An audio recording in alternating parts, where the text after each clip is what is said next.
mogoče bi svetoval, če kdo iz Slovenskih železnic posluša, zakaj mora biti ta zvok, ki napoveduje postaje toliko na glas, a ga ne more dati malo tiši, se ne more človek pogovarjati.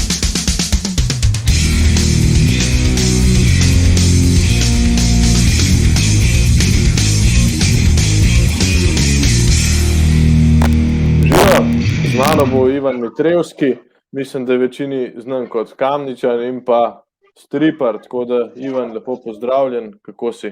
Povej. Živja, v redu, super, hvala. Ti?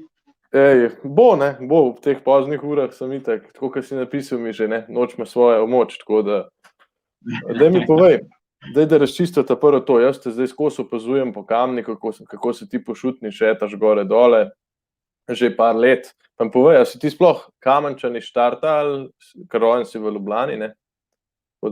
Ja. Ja, ne, nisem,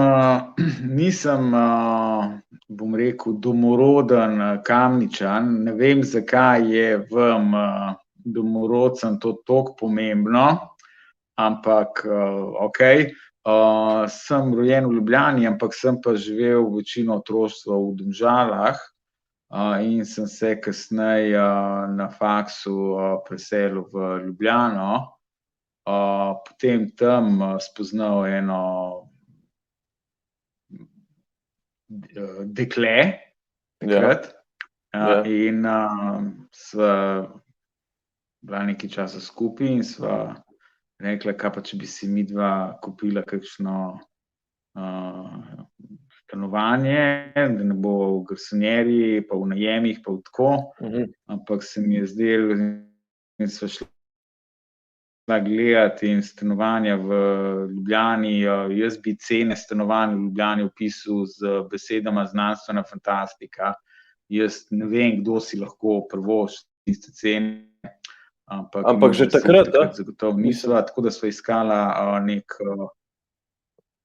ja, že takrat, vse to ni toliko dolgo nazaj, v resnici to je 10 let, in od takrat mislim, da gre trend v isto smer, gradnja luksuznih sosesk za bogataše, jasno, medtem ko pač študenti in delavci in vsi ostali, vi se pa šmirglite.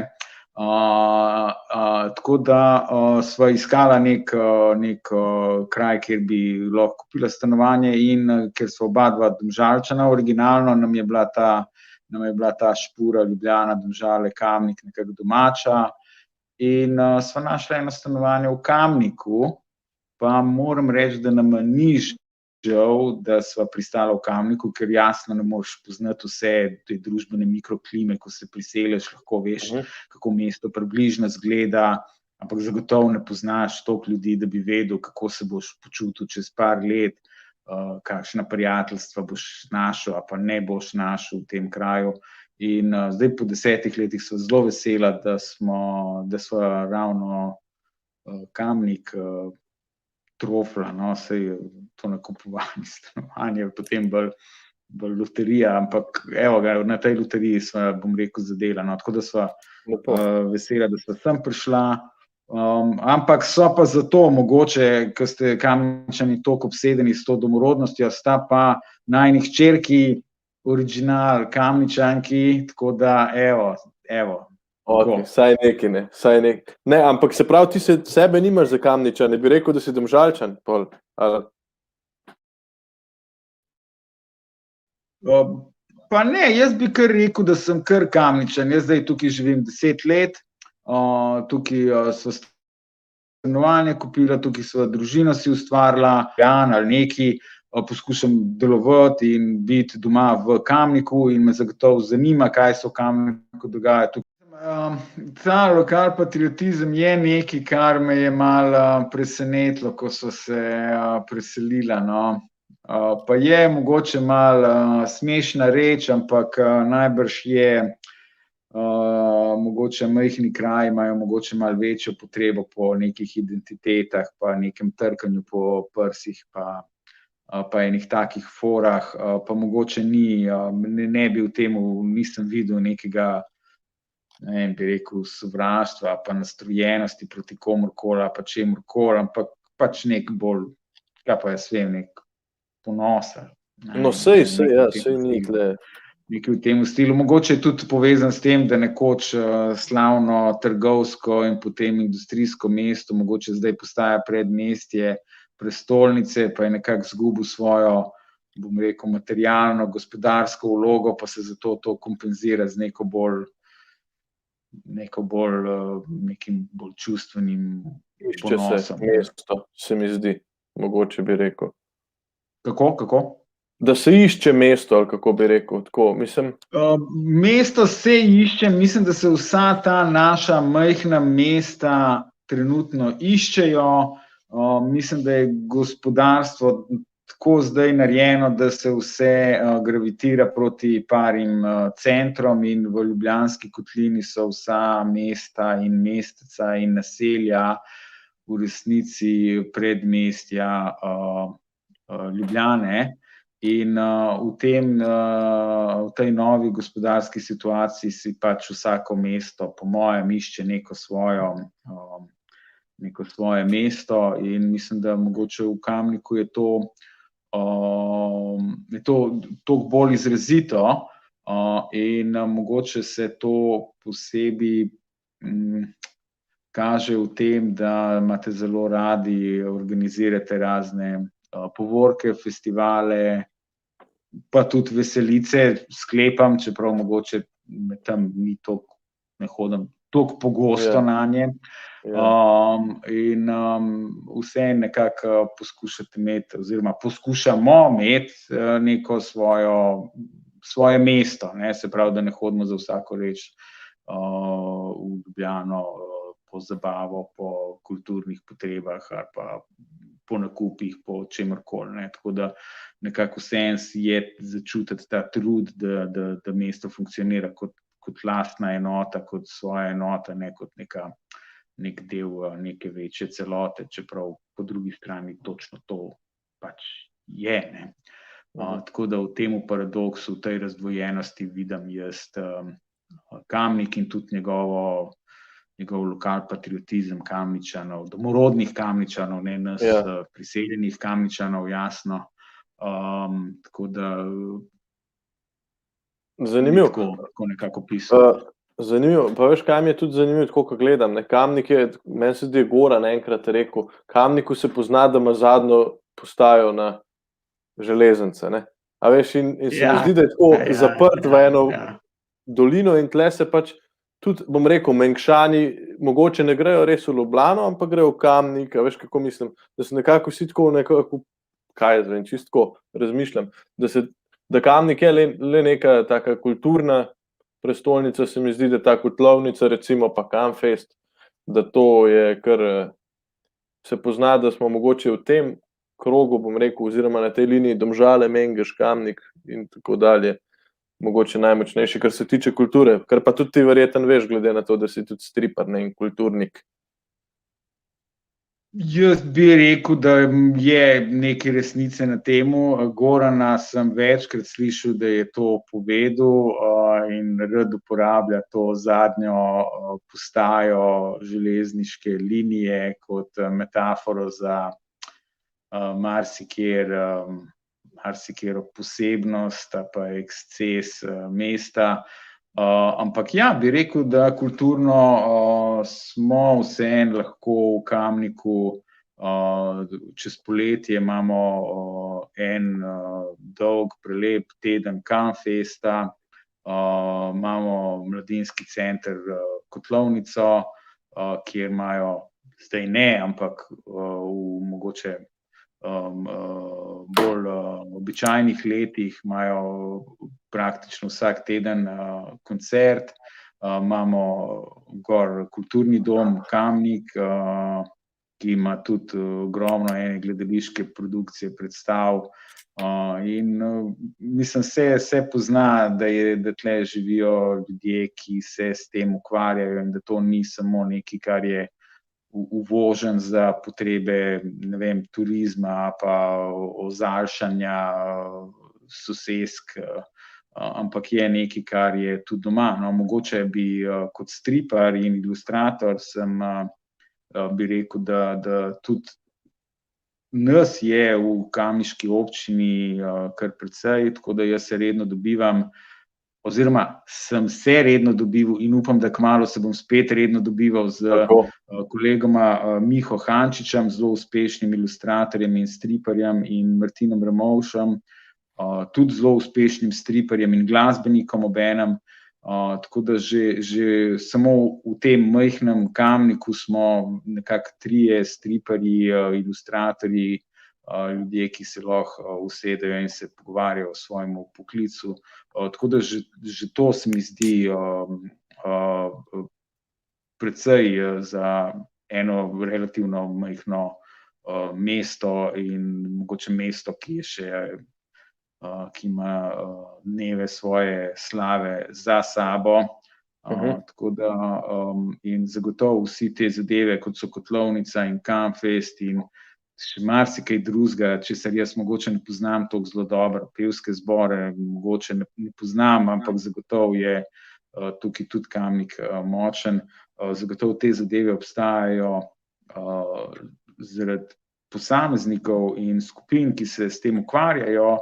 In mislim, da ta zagnanost teh ljudi je nekaj, kar me je precej očarala na tem mestu, precej bolj kot kar, ne vem, arhitektura in gore in Velika planina in vse te zadeve, ki jih reklamirajo v turističnih brošurah. Mislim, da je moč in lepota življenja v Kamniku ravno v kom drugem, kot v naših someščanih in someščankah, ki se vsak na svoj način trudijo, da bi bilo naše mesto bolj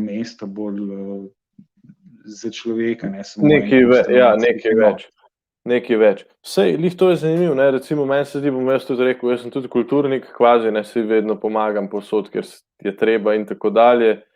Sem stand-up komik in to, in se mi zdi, da itak mi kulturniki po Kamniku si itak kar srečujemo tako, bom rekel, na random, ker si itak pri vsakem projektu več ali manj se že nekaj srečamo, ali si ti prišel mene gledati, ali sem jaz gledal tvojo razstavo tamle za kulturnim domom, ne, ki je bila zdaj pred kratkim zelo aktualizirana, ne, ki je bila ta zadeva z Veliko planino, če se ne motim.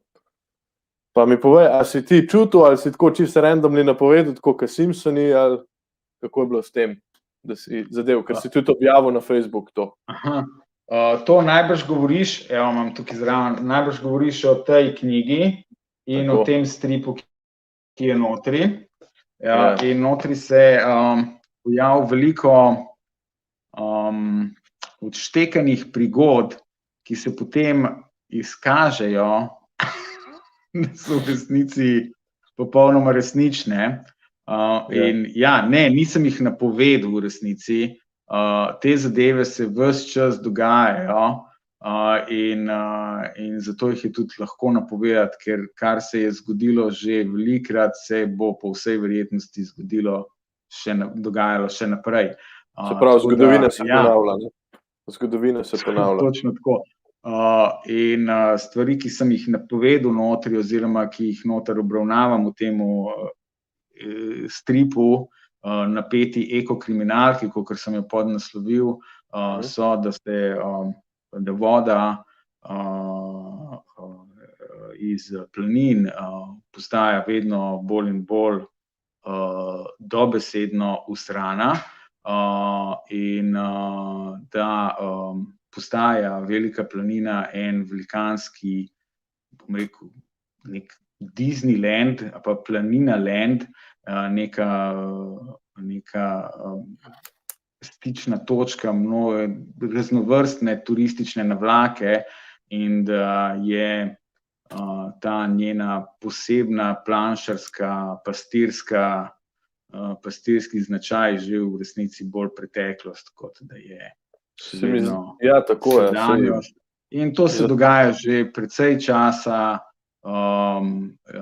in postaja ta turistična interes občine in sklepam nekih posameznikov, podjetnikov, postajajo s temi svojimi zahtevami in gradnjami in investicijami že zelo agresivni, tako da mislim, da mislim, da smo lahko že zdaj lahko rečemo, da Velika planina nima več svojega pristnega duha, ampak je v resnici nastlana s pločevino, na njej so trume turistov, zgradili bojo še marsikaj gor in nekega dne se bomo zbudili in se bomo spraševali, zakaj jo še vedno reklamirajo kot pristno pastirsko planoto, ko to že zdavnaj ni več.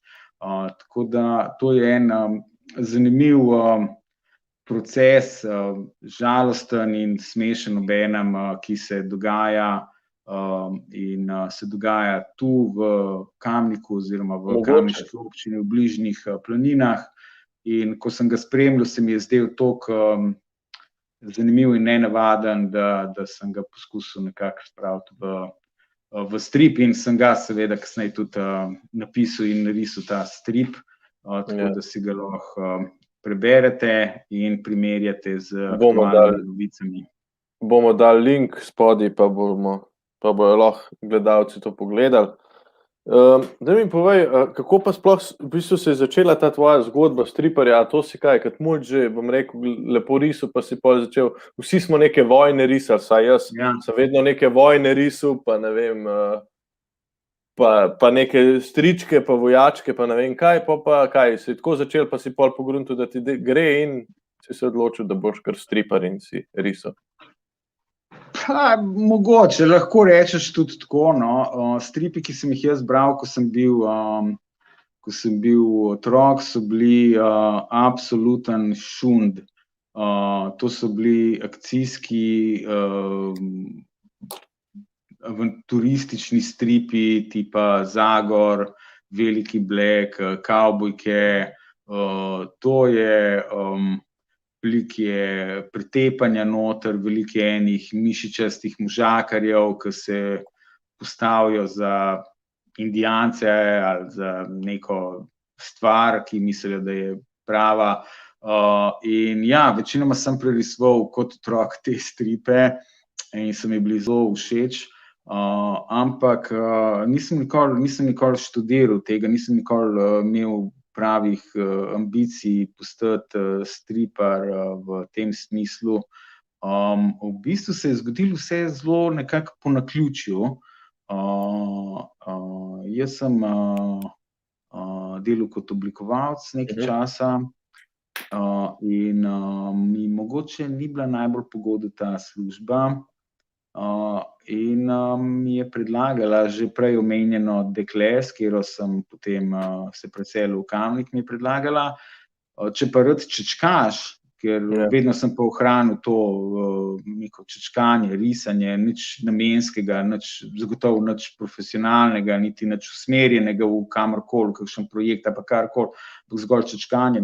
Jaz mislim, da je risanje za vsakega, ki se hoče tega lotiti, in mislim, da je vsaka risba nekaj vredna, če ne komu, pa vsaj svojemu avtorju, in lahko rišemo tudi, mislim, da ni čisto nič narobe, če rišemo odrasli, večinoma pri nas rišejo otroci, in ko jih nehajmo poučevati likovno vzgojo oziroma likovno umetnost na osnovnih šolah, večina ljudi tudi opusti risanje, ampak mislim, da je risanje zabavna in sproščujoča aktivnost in je neka poseben način sporazumevanja, pa zato mislim, da je risanje za vsakogar in ni noben problem, če ste slabi v risanju. V marsičem smo zelo slabi, pa se tega vseeno lotevamo. Jaz, na primer, sem obupen tekač, grozen športnik. To sem te pa že opazil po Kamniku. Čisto vsak dan športati in teči. Pač rezultati so za nič, ampak nič ne de, ima druge kvalitete. Efekte. Druge efekte, zagotovo. Tako da jaz sem vseeno ohranil to navado, da sem ves čas risal, čečkal, in mi je rekla, Katarina, zakaj pa ne bi mogoče probal postati nekaj od tega, ne? Mogoče risbe nekje objaviti, mogoče kaj kdo kupil, mogoče to lahko postaneš. Ker meni ni toliko dobro, mislim, jaz sem iz delavske družine in nekako mi ni čist najbolj kliknilo da lahko pri delu tudi uživaš in da lahko za denar delaš nekaj, kar te v resnici veseli. In to je en miselni preskok, ki sem ga moral narediti in s časoma sem ga in sem začel pošiljati okoli svoje risbe, mogoče bi kaj naročil od mene, sem spraševal potencialne naročnike in se je zgodilo, da je vse nabralo nekaj naročnikov, ki so pri meni hoteli naročiti kakšno ilustracijo, 2, 3, potem se je to preraslo, mogoče bi kakšno brošurico ilustriral, in tako naprej do prve knjige in se je vse nekako začelo razvijati, dokler nisem imel dovolj nekako naročnikov, da sem se odločil na eni točki, da zdaj moram pa pustiti službo ali pa pustiti ilustriranje, tako da sem pustil službo in čeprav je bilo stresno, naporno, grozna leta, veliko dela, ogromno skrbi, ampak s časoma sem nekako splavil in ne vem, evo me, tle sem. Tako da to je to, nič takega, nobena posebna zgodba, veliko truda, veliko švica, ampak mislim, da v tem nismo ilustratorji, jaz pa kjerkoli drug prav nič posebenega od drugih.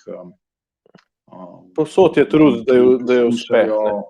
Ki poskušajo neko veščino izostriti in jo pripeljati do neke ravni, s katero lahko navdušujejo tudi druge, ne zgolj sebe, se pravi, da njihovo risanje ni zgolj rekreacija, ampak je tudi lahko nekaj, da ima neko večjo vrednost. Ne. Tako da saj tudi šale, vsak pripoveduje rad šale, ampak od zabavnega prijatelja, ki sedi s tabo pod gradom, naprimer, do stand-up komedijanta je kar dolga pot, polna. To je čisto drugače. Vsak si to predstavlja, nekaj bom narisal, si vsak predstavlja, pa bo kar strip, ne, pa ni čisto tako. Mislim, jaz vem, da osnovne naloge že likovne vzgoje v osnovni šoli smo imeli, smo risali stripe. Jaz sem recimo najrajši, moj strip je recimo Tintin. Ampak da se vrnem nazaj, no, si rekel, ful mi je zanimiv, ne, takoj sem pomislil, da risanje sprošča, ne, si tudi recimo te mandale, ne, tibetanske, če imam prav, to je recimo čisto taka, psihologi to priporočajo kot tretma, ali kako bi rekel, ne, dejansko to risanje, ne. Mogoče, no. V filmih tudi, v filmih pa se tudi tako, ne, otrok ti tudi dušo razlije skozi risanje, ne. Mislim, svojo dušo lahko pokaže skozi risanje, ne. Zdaj, je že to fora, kako drevo narišejo, ne. Če ga ful črno krošno rišejo, naj bi bila neka depresija, zdaj ne vem pa več o tem, ne. Tako da, zanimiv aspekt, kaj si pa ti misliš o tem? Jan, a te lahko prosim, da mi še enkrat ponoviš to vprašanje, ker te je ves čas prekinjalo in sem slišal samo mandale, depresija, pa ne vem, če si to hotel vprašati. Dobar, ja, ne. Veš, kaj me zanima? Ko si rekel prej, glede sproščanja, ne, mislim, da se sprostiš, ko rišeš, ne. Mandale so en tak lep pokazatelj, da je to res, ker to dejansko, bom rekel, risanje na splošno tudi pri otrocih uporabljajo za to, da ugotovijo, kakšna je njihova duša, kaj imajo ponotranjeno, ne. Tako da samo risanje je res tako, ne. A pa ti rišeš, ko si pod stresom, pa si rečeš, zdaj sem pa jezen na lokalno politiko, pa bom zdaj narisal en strip, ali ne vem, greš v Mercator, pa se ti zgodi, ne vem, da ti pade breskov na tla, pa si tako, zdaj moram pa, ne vem, bom pa to narisal, pa se sprostiš. Ja, mogoče, če ti najprej odgovorim na mandale, mogoče mandale so v bistvu pobarvanke v resnici. Pobarvanke se meni zdijo mogoče najnižji nivo likovnega ustvarjanja, pa bi rekel, da lahko v redu, mandale so super za čečkanje, za barvanje, the best, bi pa priporočil ljudem, ki radi čečkajo, da bojo mogoče bolj zadovoljni s tem, če kaj sami narišejo. In jaz imam veliko delavnic stripa v Kamniku, tudi v kotlovnici, ampak imam tudi individualne ure in se je izkazalo strip posebej, ker strip je predvsem zgodba povedana v seriji sličic, skupaj z mogoče kakšnimi oblački ali pa kakšnim besedilom zraven.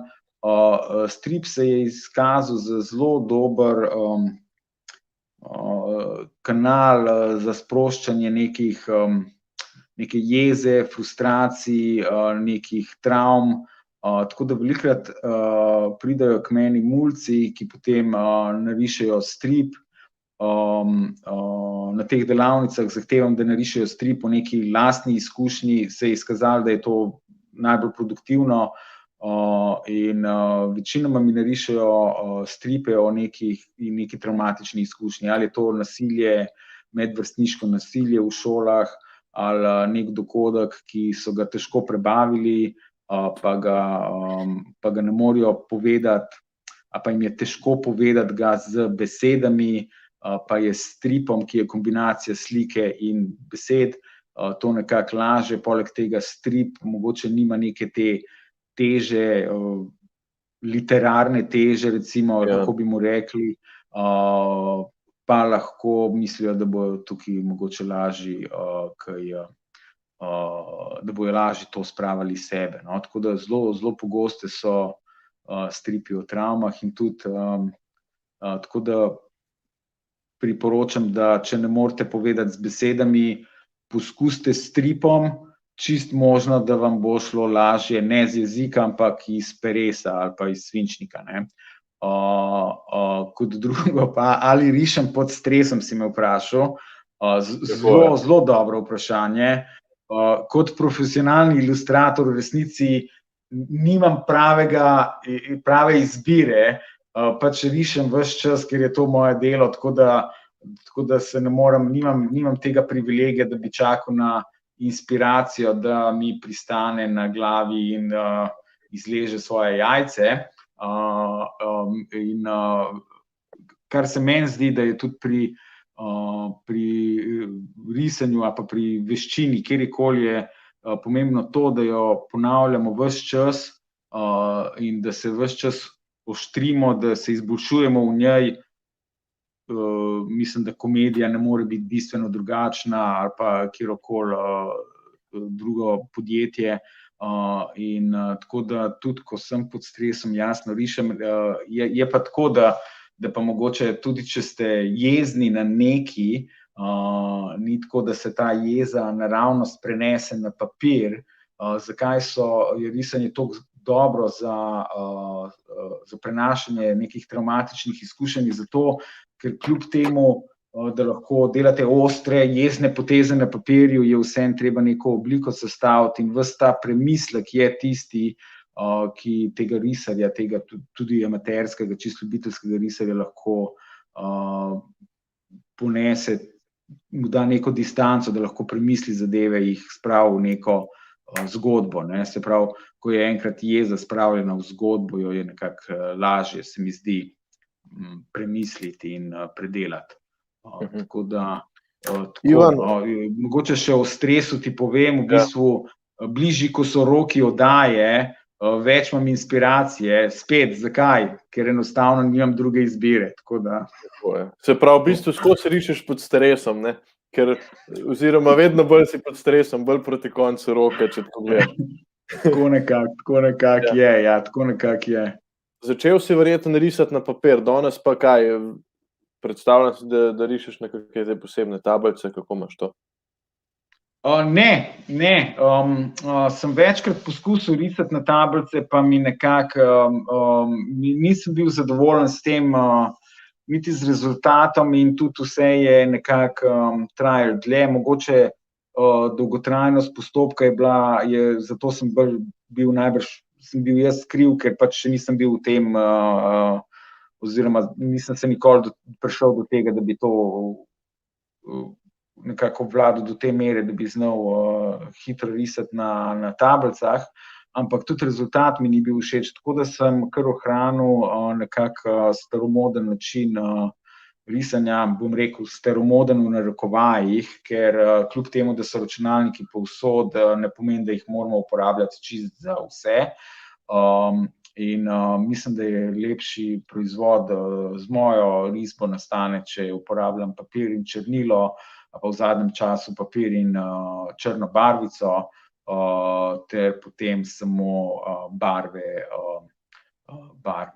dodam Ne pobarvaš, računalniku, no. ne pobarvaš čisto vsega, sem tudi opazil, ne? Veliko tudi belih praznin puščaš, ne? Mislim, tako poudariš tisto, kar je pomemben. Mislim, pa sej, jaz nisem nek striper, pa se mi zdi, da imaš tak enostaven stil, kar pa pali vedno, ne? Se mi zdi, no, ne vem. Tako. Ja, zdaj stili so taki in drugačni, no. Kakšni so nam všeč, kakšni nam niso všeč, v bistvu zdaj s tem se ne moreš, če nekomu nisi všeč stilsko gledano, je to mu nisi pogodu, to tle nimaš kaj. Se pa trudim biti, bom rekel, razumljiv, no, tako da jaz ves čas poskušam pripovedovati svojo ilustracijo, se pravi povedati neko zgodbo, dati junakom nek karakter in jih poslati v svet, kjer se jim dogajajo stvari in jih postaviti v te situacije, tako da nikoli nisem zares delal na mogoče kakšnih bolj finih likovnih elementih, na nekih teksturah in barvnih prilivih in vseh teh finih rečeh, tako da so vsi moji junaki, vse moje ilustracije so zato posledično, bom rekel, bolj enostavne, kot bi lahko bile, ne, da se stvari zakomplicirati, in to je tisto, kar se trudim prenesti, no, tako da jaz delam na tem, kakšni kolegi pa radi mogoče pa poudarjajo druge stvari, ne, zdaj, kot rečeno, slog je stvar okusa, tako da sem zelo vesel, da sem ti všeč, Jan, ampak če ti ne bi bil, pa tudi ne bi nič zameril, ker tle ne moreš zameriti, ne. Mogoče se mi zdi, kaj, da bom čisto svoje videnje povedal, da svojo enostavnost mogoče toliko bolj daš poudarek, da se človek zamisli, veš, da ne rabiš toliko, bom rekel, da res sekunda, pogledaš, pa imaš že v glavi zgodbo, da se ti preliva hitro ta zgodba, nekaj pri Tintinu si imel tam one treske, bume, vse pobarvan, recimo, a veš, je ful enih detajlov, moraš gledati, na tej slikci vzad sta dva vojaka, ki se približujeta, recimo, ne. Pri tebi je pa to ful vse enostavno in se mi zdi, da so taki, ne vem, če to obstaja, taki brošurni stripi, taki kratki, pa kratko, a sladko, kako bi rekel. Ja, mogoče, ja, ne maram komplicirati, če ni treba, pa mogoče bi omenil pri Tintinu, če kaj vem, te stripi, ki jih danes berejo večinoma otroci in mislim, da jih tudi v knjigarnah in v knjižnicah najdeš na otroških oddelkih, mislim, da so bili v času svojega nastanka stripi za vse, ne, za čisto vsakogar, tako da so morali zadovoljiti tudi mogoče bolj zahtevno publiko. Moja publika so večinoma otroci in mladostniki, pa nekako ne rabim zadostiti mogoče okusu odraslih ljudi, no. Ampak ja, trudim se biti enostaven in jasen, oziroma trudim se biti jasen in to znam edino tako narediti, da sem enostaven in kompliciran preveč. Ja, hudo, nice. Recimo, če bi te pa zdaj vprašal, koliko časa že v bistvu rišeš v letih? A pa, koliko je dolga kariera tvoja?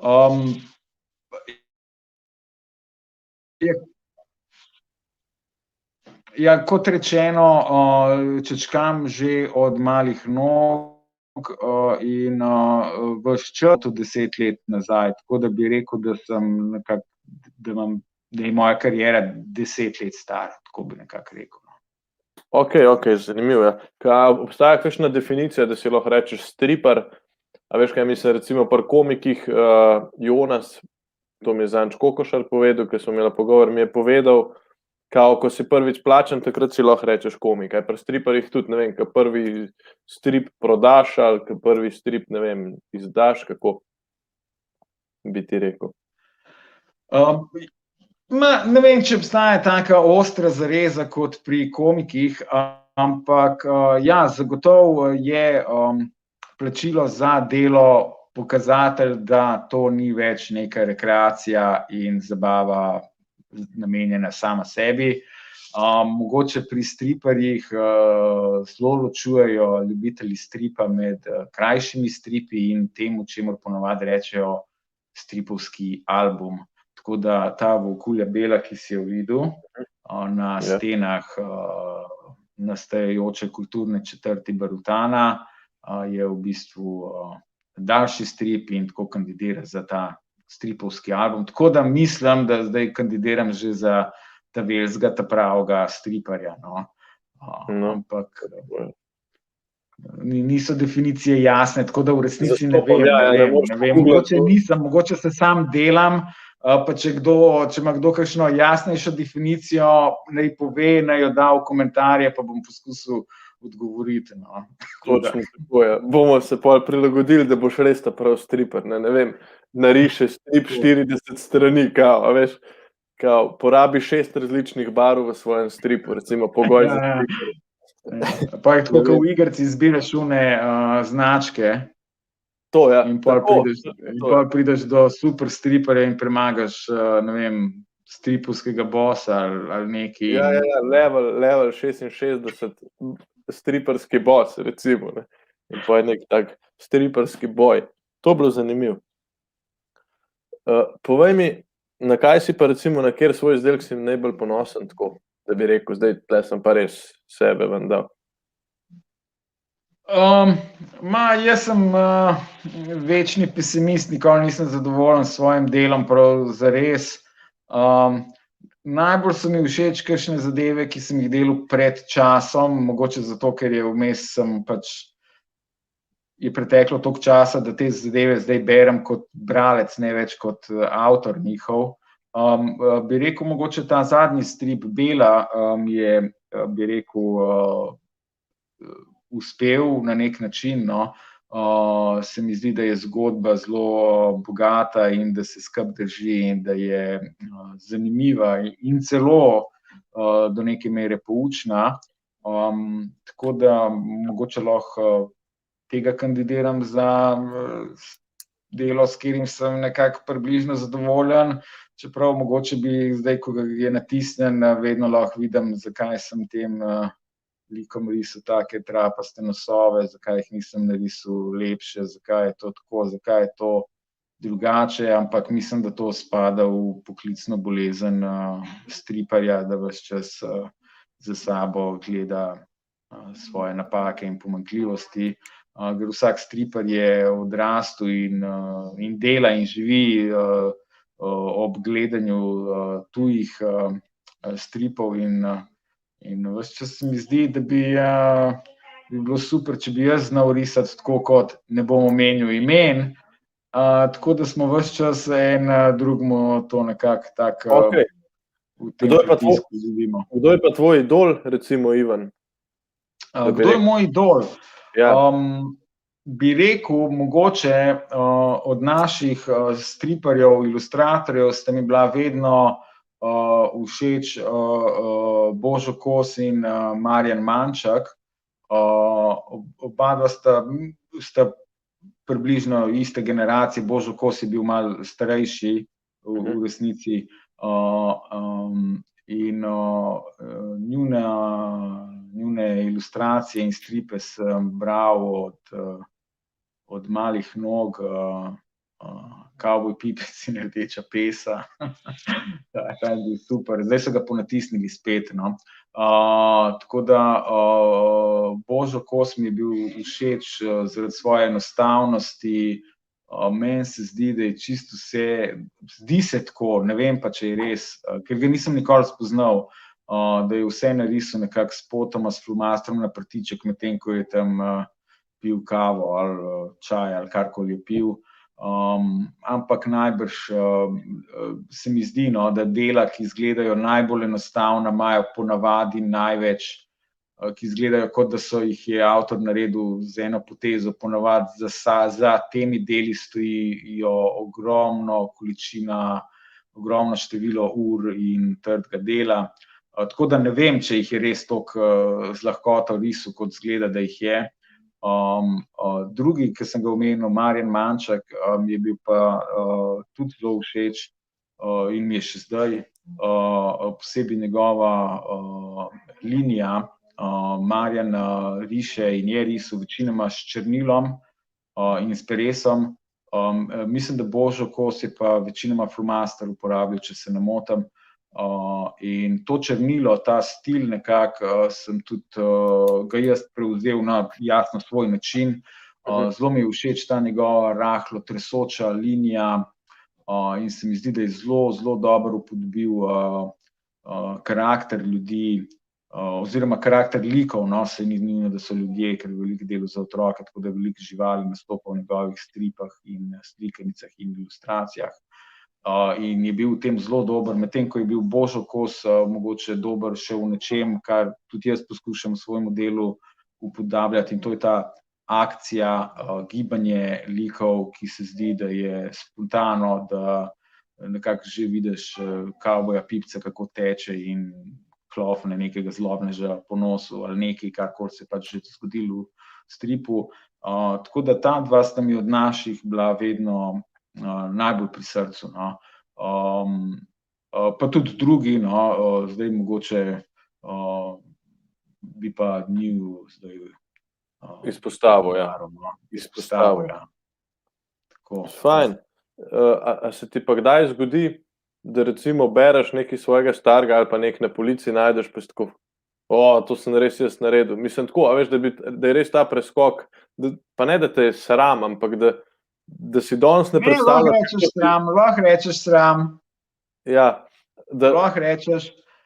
Zdaj, ko si ilustrator in vse je zunaj, ne? Vse, zdaj, če delaš reklame, pač reklame imajo zelo kratek rok trajanja, če pa delaš knjige in stripe, knjige in stripe imajo pa veliko daljši rok trajanja in se tudi nepopularne, nebrane knjige še zelo dolg časa svalkajo po knjižničnih in policah, če ne drugje. Tako da si vedno izpostavljen svojemu preteklemu delu.